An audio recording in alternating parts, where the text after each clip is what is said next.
I was really wondering how to pitch this today. The diversity and inclusion field feels like quite a new space for some of my work. And what I'm really inspired by is how much of an emphasis there is on social inclusion.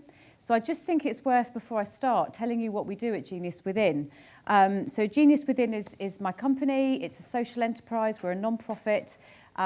We work with around 4,000, 5,000 people a year, approximately half of whom are unemployed or in prison, and approximately half of whom are in business trying to improve their career or not lose their job.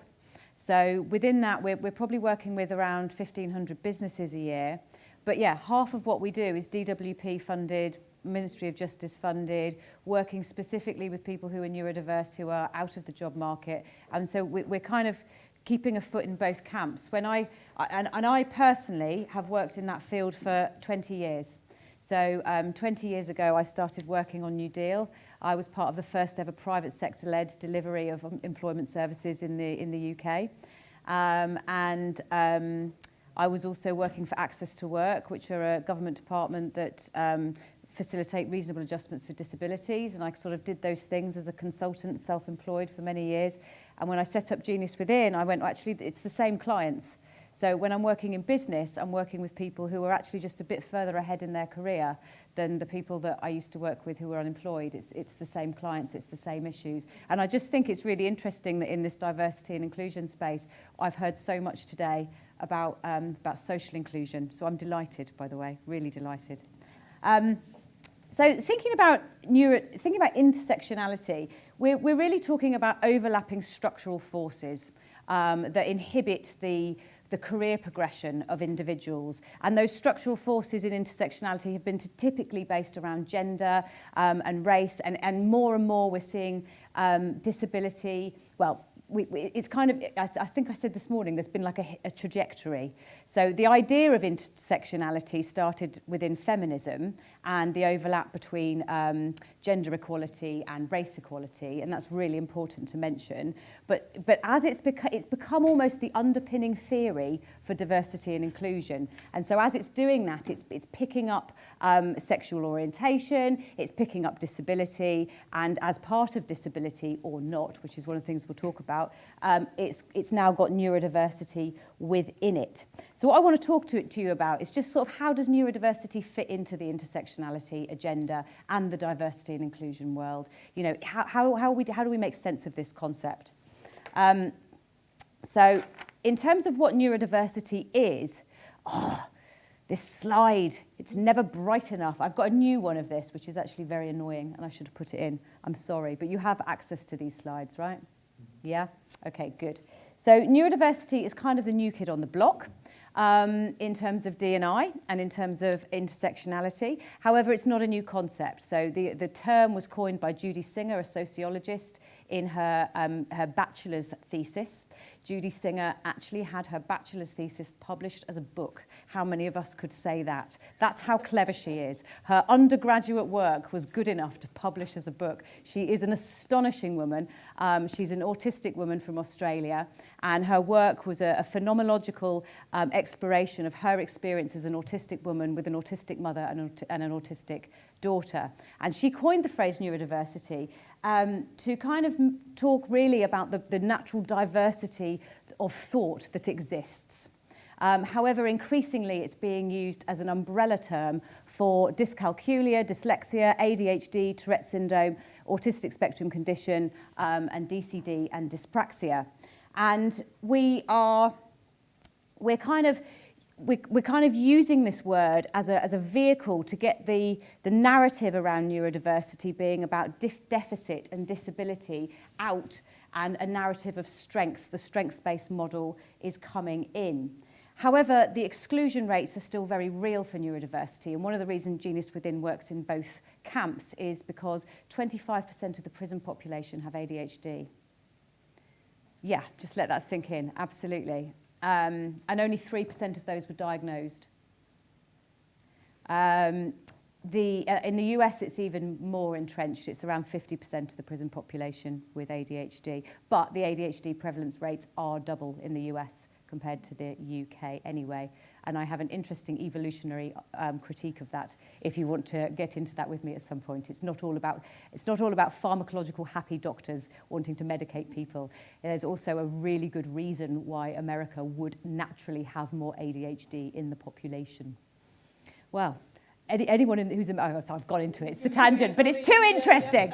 The tangent is... Anybody in America has either survived slavery or genocide or immigrated from Europe 200 or 300 years ago on a promise of something that they had no idea whether it would work. And if you look at that gene pool, it's absolutely full of fierce people. And so therefore, the gene pool is more likely to contain the ADHD variant, which brings with it a level of fierceness, a level of risk-taking, a level of... being able to manage crisis, a level of, so lower dopamine levels, which kind of encourage us to be seeking of new things all the time, lowered noradrenaline levels, which help us to manage panic and crisis. So, of course, the American gene pool has more ADHD in it than the European gene pool. It does not surprise me in the slightest. We're also talking about 15% of people with autism have a job. So that's 85% of people with autism who don't have a job, or autistic people.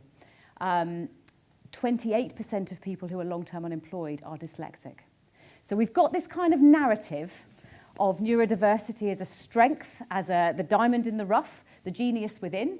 But the reality is that actually people with neurodiversity are still very much without power, very much excluded and having a much more difficult time finding occupational success. And therefore, the intersectionality theory very much applies. However, I'm delighted that we are now still at least talking about strengths. So, has everyone seen this cartoon before? If anyone knows the author of this cartoon, please will you help me find it? I have spent hours searching for the author of this cartoon. I have seen it in so many things on the internet and I do not know who made it. So appeal to anyone who knows who made this cartoon. I really would love to reference my sources. So intersectionality theory is a social model theory. We're looking at the constrictions that the society places upon us as opposed to the natural abilities inherent within each individual. So we're looking at the way gender is viewed through society to prevent women from achieving leadership roles. We're looking at the impact of race on achievement, and we're doing the same with neurodiversity. So what I love about this cartoon in terms of neurodiversity is you can see how it would be very easy for the crow to climb that tree and the monkey to climb that tree. We could probably get the penguin up there if we had an access ramp, couldn't we? We could make a reasonable adjustment for the penguin and the penguin could get up there. We could probably get the dog and the seal up there with an access ramp as well. The seal would need a specific access ramp that was nicely greased. So that it could slide a bit better rather than pad up there.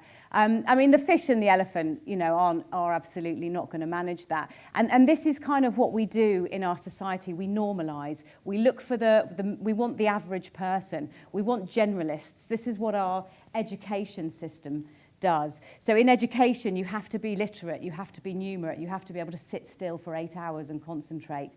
You have to be able to make eye contact and do that sort of social interaction thing that is considered normal. And if you can't do any of those things, then you need an adjustment.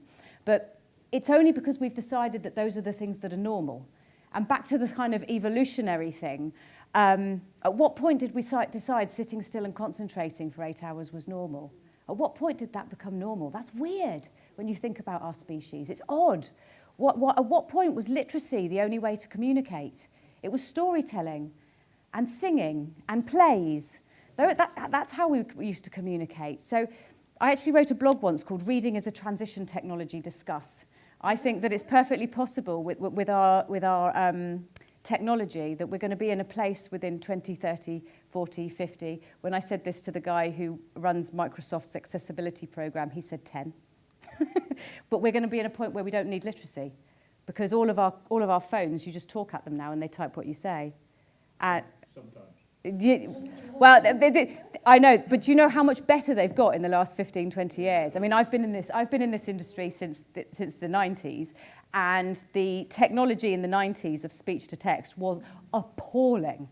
And then the iPhones came out that had that bedded in, and now all of a sudden Dragon Dictate can manage a Glaswegian accent. You know, those technologies are leveling up massively, and they're accelerating. So as we change and as we go through this, what we might find is that what the social constrictions are changes, and who is excluded within that model changes.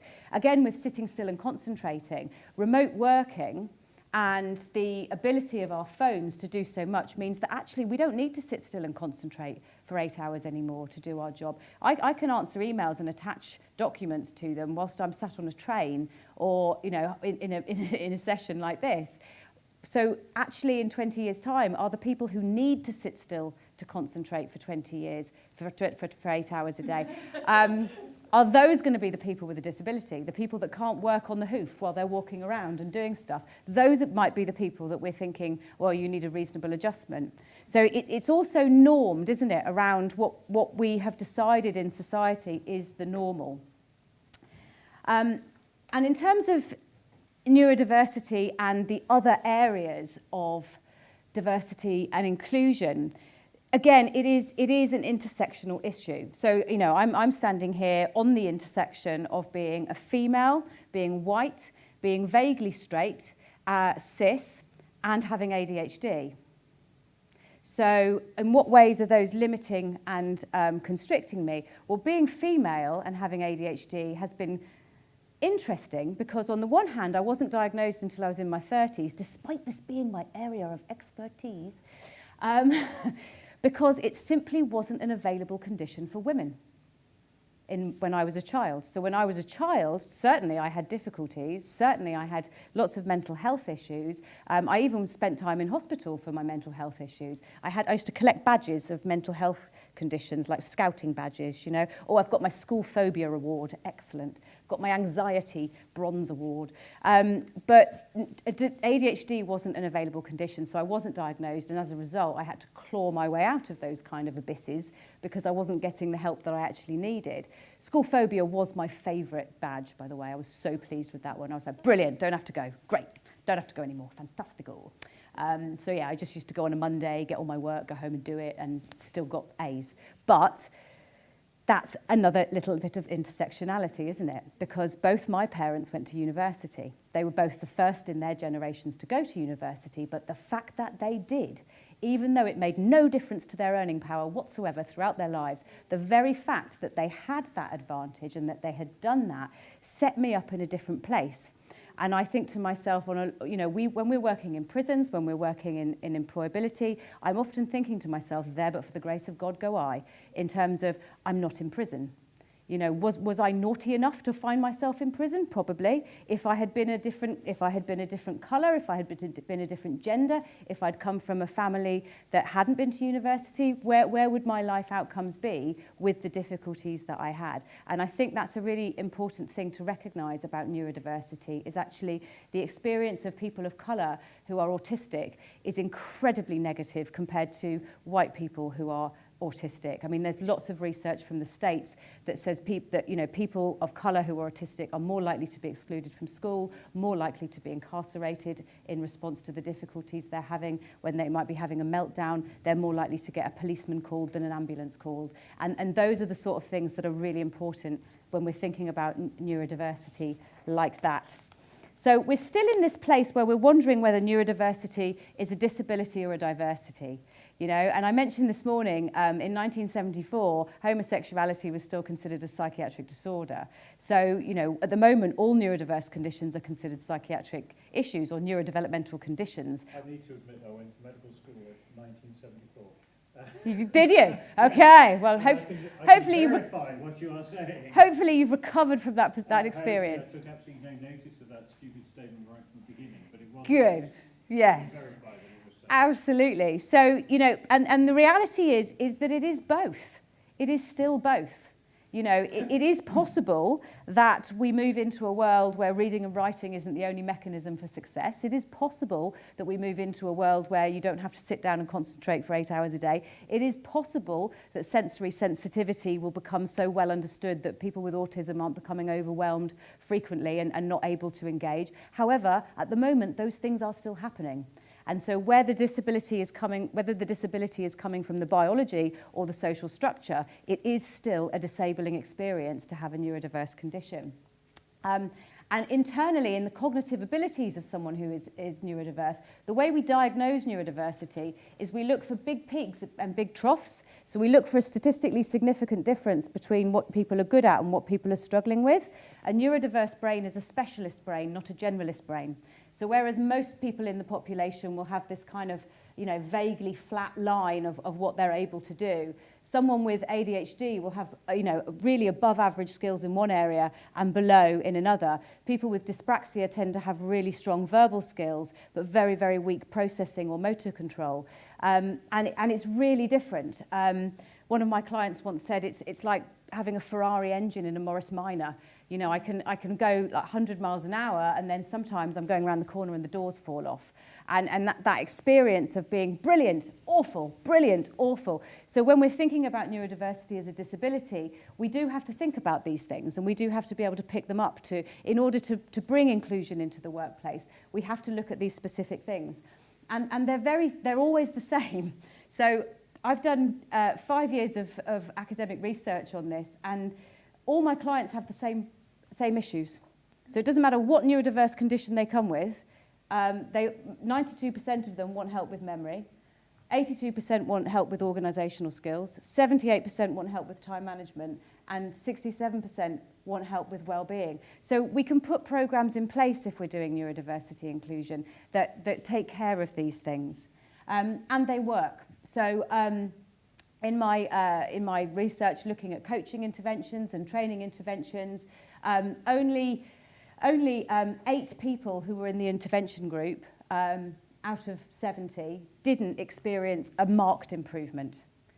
And if you want to talk to me about how I'm quantifying a marked improvement, that will be a conversation for later. I'm writing a paper on it. I had to make up some stats methodology. And only 2 people from the control group experienced any kind of marked improvement in their work performance. So we can deal with those issues. We can deal with them proactively. We can deal with them in using the same coaching psychology that we use in executive coaching. And it's very supportive and it works. And when we're doing that, so I've got this idea about inclusion, which came from an article that Xenia Taliotis wrote after a conversation with me. She and I wrote an article. And so what we've got at the moment is exclusion. So we've got people that aren't allowed in. They're excluded. When we have neurodiversity as a disability, in the disability frame, we've got compliance-based inclusion. We know we have to make reasonable adjustments, and we do, but we make them based on individuals. So we wait for an individual to struggle, and then we apply a fix retrospectively. And the trouble with that is, I mean, as a coach and as someone who supervises a lot of coaching, what I can tell you is that generally speaking, when someone comes for coaching to look at those areas like memory, time, etc., that we get to those by session 3. Session 1 and 2 is dealing with the drama and the conflict and the self-esteem issues that have gone from struggling in the first place. So we need to do preventative inclusion activities around reasonable adjustments. I don't think it's okay to just wait until somebody is struggling and then move them forward. We've got to be more proactive about it. And then this other thing we've got at the moment is deliberate inclusion. So this is like your affirmative action program. It's your minimum quotas. In neurodiversity, it's SAP's autism program. It's EY's dyslexia program. It's GCHQ's dyslexia program. It's bringing people in deliberately on the basis of their neurodiversity and having them do a certain function within the organisation. And I heard earlier an allusion to the cynical take on that, which is sort of the tokenistic thing. You know, we're still otherising. People aren't seeded throughout the organisation. But as someone who's worked in this space for as long as I have to say, cynical or not, the very idea that we're bringing people in because of what they can do rather than what they can't do, I want to just, embrace that and build on it. Yeah, it's not the end goal, but at least acknowledge that that's a paradigm shift in and of itself. And then I think where we're all headed for is systemic inclusion.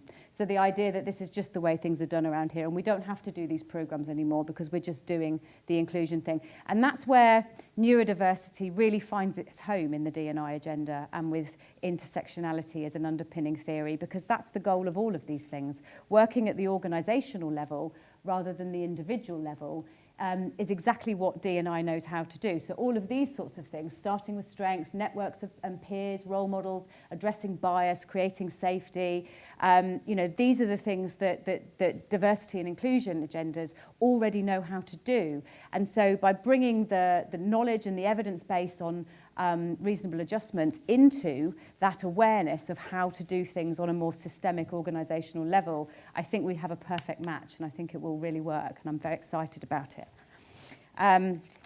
So I have a warning. I have a warning on reasonable adjustments, which is to beware of shortcuts, beware of the fluency heuristic. So there are lots of reasonable adjustments in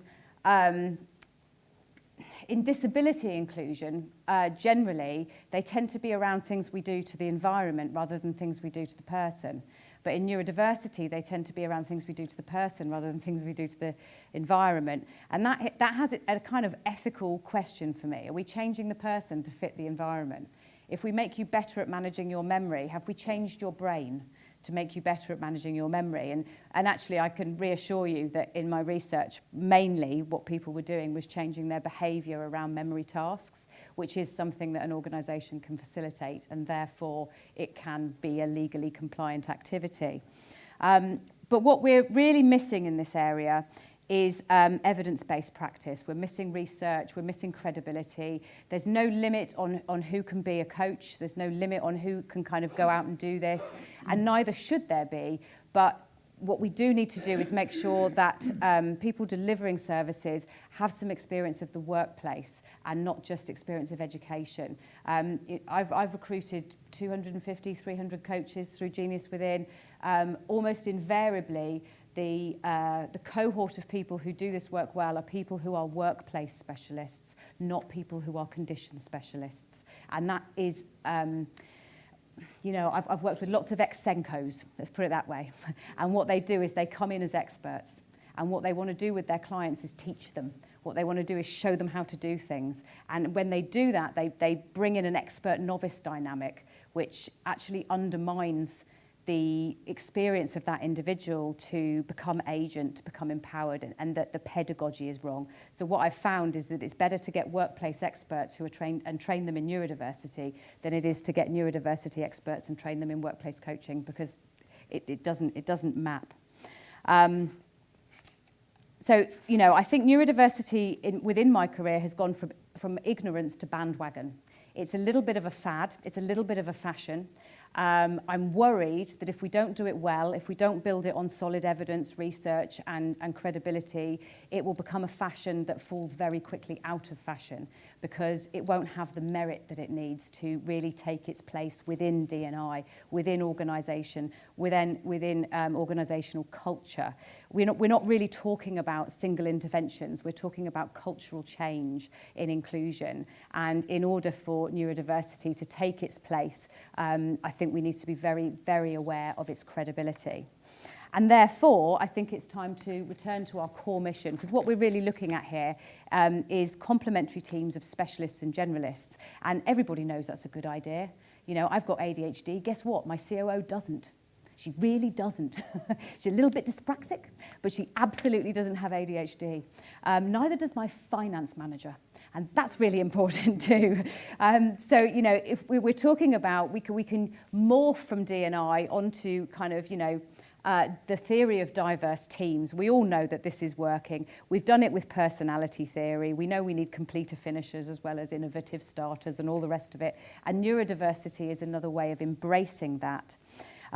However, what we're really talking about is power and inclusion. If you belong to a group that D&I are focusing on, it means that you've been excluded and have less power. And we're all working to reduce inequality, and we need to move past the kind of categorization of different conditions of things and kind of level up and talk to employers, our media, our institutions about playing to the norm and how limiting it is when we play to the norm all the time.